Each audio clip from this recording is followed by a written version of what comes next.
We're only a mere few months into Trump's second presidency, but the groundwork for the 2028 Democratic primary contest is already being laid. Potential contenders are making decisions about what they will be doing over the next couple of years. 2020 presidential candidate Pete Buttigieg has made it clear he won't stand for Senate in 2026, probably because he thinks he'll be gearing up for another presidential candidacy. At the same time, 2024 Democratic nominee Kamala Harris is apparently weighing her options and deciding whether she'll be running for president again in 2028. And star progressive Alexandria Ocasio-Cortez is more or less already on the campaign trail with her political mentor and two-time presidential candidate Bernie Sanders. In this video, I will go through the 20 top contenders for the Democratic primary. Because there is no obvious candidate, expect a lot of candidates to run, perhaps like the crazy 2020 Democratic primary where almost 30 major candidates decided to stand. So while the next Democratic nominee is almost certainly on this list, do also expect that a lot of other people will decide to run as well. Running for presidency is a great way to get your name out there,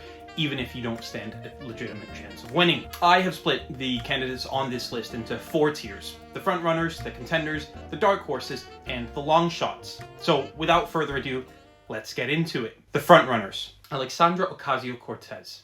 Alexandria Ocasio-Cortez is the 35-year-old progressive representative from New York's 14th district, which covers parts of the Bronx and Queens. She was first elected in 2018 when she beat moderate Democrat Joe Crowley in a primary when he was chairman of the Democratic caucus, making him the third-ranking Democrat in the House. Ocasio-Cortez is a progressive torchbearer. She's very close politically and personally to Bernie Sanders. The last few months, they have been on their Fighting Oligarchy tour together, where they advocate for bringing the Democratic Party back to its FDR roots. This tour has garnered massive turnouts, even in traditionally Republican areas like Idaho and Montana.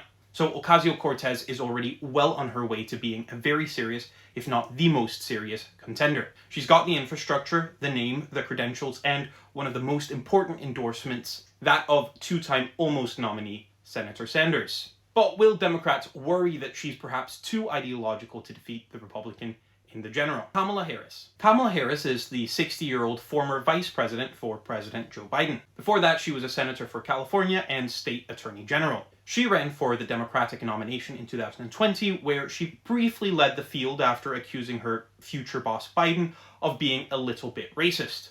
But her campaign quickly imploded after that, and she dropped out of the race before the primaries properly began. After his abysmal debate performance against Donald Trump in 2024, Biden dropped out of the race and immediately endorsed Harris, who would go on to lose to Trump in the first popular vote election loss by Democrats since 2004. But many Democrats don't feel Harris got a fair shot in 2024, as she was only made the nominee very late in the race. And rumor has it she's considering another run in 2028 if she doesn't decide she'd rather run for California governor in 2026. If she does run for president, though, she will have the name recognition and experience to make her a very strong candidate in the primary. Though some may worry that she's already proven she can't win, and she wouldn't be given a cakewalk in a prospective primary race. Josh Shapiro. Josh Shapiro is the 51-year-old moderate governor of Pennsylvania. Before that, he served as the state's attorney general. Shapiro was one of the main contenders to be made running mate to Kamala Harris in the 2024 presidential election, but he ended up losing out to Tim Walz after Shapiro allegedly asked for too much power in a prospective administration. Shapiro is a relatively popular Democratic governor in a very important swing state that serves as a bit of a bellwether state, so he would be a very strong candidate for a general campaign. But is he perhaps a bit too moderate to make it through a Democratic primary? He's ardently pro-Israel in a party that is increasingly repositioning itself on the conflict in the Middle East, but if he can build an alliance of moderates, he'd be in with a decent chance. Pete Buttigieg. Pete Buttigieg is the former Secretary of Transportation for the Biden administration, and before that he was mayor of the small town of South Bend in Indiana. In the 2020 Democratic primary, Buttigieg entered the race as an absolute unknown, but went on to become a serious contender, even winning the Iowa caucus before dropping out and endorsing Joe Biden.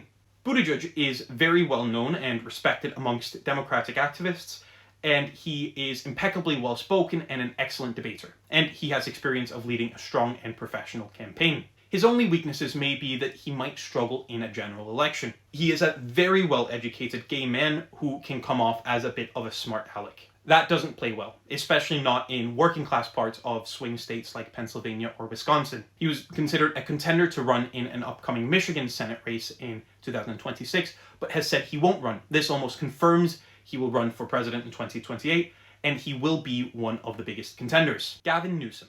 Gavin Newsom is the 57-year-old governor of California. He previously served as lieutenant governor and mayor of San Francisco.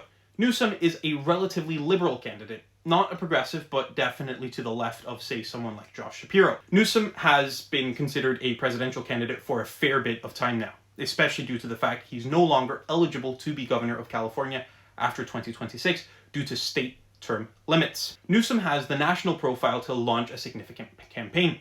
He is also seen generally positively by Democrats across the country. However, he has also become a bit of a punching bag by Republicans who have blamed him for issues from homelessness to crime as well as wokery. And with the massive conflict that has been brewing in California this past week, he's really elevated his profile for both good and bad. Like other major contenders, Newsom is making it clear he is thinking of running. He recently launched a podcast series where, interestingly, he seems to be trying to build bipartisan and independent credentials by having on conservatives. If he runs, he will be a major candidate, but will Democrats think that despite his recent maneuvers, he will simply struggle too much to beat a Republican in the general? Time will tell. The contenders. Gretchen Whitmer. Gretchen Whitmer is the 53-year-old governor of Michigan. Before that, she had a decades-long career in Michigan state politics, where she worked her way up through the ranks. Whitmer has a national profile and has had one for a few years now. During the COVID-19 pandemic, she gained notoriety for her very stringent response, which saw some of the longest lockdowns and restrictions of any state. She also fought off a large conspiracy-driven militia movement in Michigan during this time. She was also one of the main contenders that year to be selected as Joe Biden's running mate. However, she lost out to Kamala Harris, who in turn also considered her to be a running mate in 2024. Whitmer is somewhere to the left of a moderate, but not quite progressive in the sense of an AOC. She's popular with the party and serves in a swing state where she has comfortably won 2 gubernatorial elections. She could be a good, if perhaps slightly uninspired and unexciting candidate. Cory Booker. Cory Booker is the 56-year-old senator from New Jersey. Before that, he was mayor of Newark. Booker was elected to the Senate in 2012 and has made a significant name for himself in recent years. He ran into the 2020 Democratic presidential primary, where he didn't make much of a dent, but it will still have given him important experience. However, it was just earlier this year that he truly broke through. In March, he delivered the longest speech in the US Senate in history, railing against Donald Trump. The speech lasted over 25 hours and Booker enjoyed a very warm response. Also in his favor is the fact that he is very charismatic. His biggest drawback, though, is he comes from New Jersey, which isn't exactly a swing state. And on top of that, he's always been a bit politically ambiguous, meaning that neither moderates nor progressives will support him from the get-go. Andy Beshear. Andy Beshear is the 47-year-old governor of Kentucky. Previously, he served as the Attorney General for the state. Beshear is notable for having now won 2 gubernatorial races in one of the reddest states in the country. In 2019, he won by less than 0.4% of the vote, but in 2023, he had massively increased his vote share so that he won by around 5 percentage points. Beshear didn't come from nowhere, though. His surname has a bit of weight in his home state, as his father was previously also a governor. Beshear is generally considered a bit of a moderate, a must for a Democrat in a red state. But at the same time, he has been a very active governor pursuing significant Democratic policy, such as increasing teacher pay and expanding healthcare. Beshear's electoral credentials will serve him very well in a primary. However, he does not have much of a national profile outside of political circles, which could hinder him quite a bit. He may also struggle to really cement himself in a crowded field, as he's frankly a little bit boring. Rapahael Warnock. Rapahael Warnock is the 55-year-old senator for Georgia. He was elected in a special election for 2020 that dragged on to 2021, as it was so close runoffs were called. Before entering politics, Warnock was a Baptist pastor. In the time since his election, he has managed to build a profile as one of the most eloquent speakers in the Democratic Party, and as a bit of a rising star. He won re-election in 2022 with an increased majority after debating circles around his Republican opponent. In 2020 and 2024, Georgia was a swing state, going blue for Biden and then red for Trump, respectively. This means that a candidate from the state would probably not be the worst idea for Democrats, and they'll be aware of that. Add to that the fact that one of the earliest primary states in 2028 will likely be South Carolina, a state with a large Black and large Baptist population, giving Warnock even more of an upper hand. His largest challenge, however, will be that he does not have a national profile in the same way that a lot of other people on this list do. J.B. Pritzker. J.B. Pritzker is the 60-year-old governor of Illinois. Before he entered politics, he was a billionaire businessman, part of the very wealthy Pritzker family empire